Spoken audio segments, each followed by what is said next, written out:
parce que j'ai eu une question où on me disait, voilà, j'aimerais bien pouvoir faire des missions où j'ai du temps pour moi.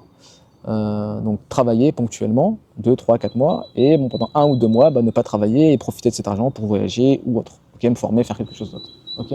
Donc ça c'est possible, et on va revenir aussi encore un peu plus tard sur ce sujet, je vais vous donner mon avis. Mais principalement, voilà pourquoi je vais vous répondre de ces deux missions qui répondent à la question, c'est les missions en régie, où en gros vous êtes placé un peu comme si vous travailliez en intérim en fait, chez un client, vous avez un intermédiaire qui est un recruteur, un chasseur de tête. En règle générale, vous allez les trouver sur LinkedIn, et vous avez aussi des ESN, entreprises de services numériques, qui tout simplement ont une base de données clients, de gros clients, des clients qui ont des gros budgets, et qui délèguent la partie recrutement à ces boîtes. Et donc, eux, leur rôle, c'est d'aller chasser des prestataires de services. C'est pour ça que je vous encourage à vous mettre sur LinkedIn, entre autres, il n'y a pas que LinkedIn. Et ils vont venir vous contacter, vous appeler, et vous proposer ces missions. Et donc à ce moment-là, vous allez être en entretien avec eux, etc. Et ensuite, ils vous placent, chez ce client. Si ça se passe bien, vous allez faire un second entretien technique avec le client. Si ça se passe bien, vous êtes placé.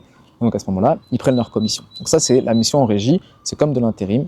Ils prennent leur commission, les recruteurs prennent leur commission, et vous travaillez chez un client pendant un temps donné.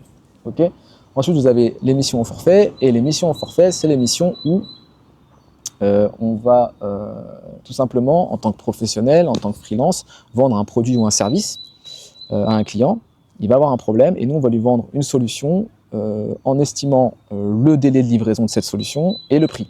C'est-à-dire, par exemple, voilà, vous avez un client qui vous dit, voilà, moi j'avais 2-3 salariés au début, là on commence à être 10, j'aimerais bien avoir une petite infra pour qu'on puisse travailler tous ensemble de manière professionnelle. Qu'est-ce que tu as à me proposer? Et donc là, à ce moment-là, vous allez lui proposer une solution où vous allez dire, ok, je vais vous mettre en place une infrastructure, vous aurez un serveur de fichiers, vous aurez des outils pour communiquer, messagerie instantanée, etc., etc. Et donc ça sera par exemple, je sais pas moi, 30 000 €, et ça sera mis en place sous 3 mois. Donc là, vous garantissez une livraison, quelque chose que vous allez livrer, et vous fixez votre prix. C'est à vous derrière de faire en sorte d'être rentable.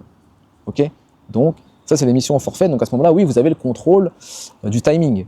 Vous pouvez dire, ok, ça va me prendre 3 mois, je vais bosser là-dessus, et puis après, je vais faire ce que je veux. Donc voilà les deux types de missions principales que vous allez avoir.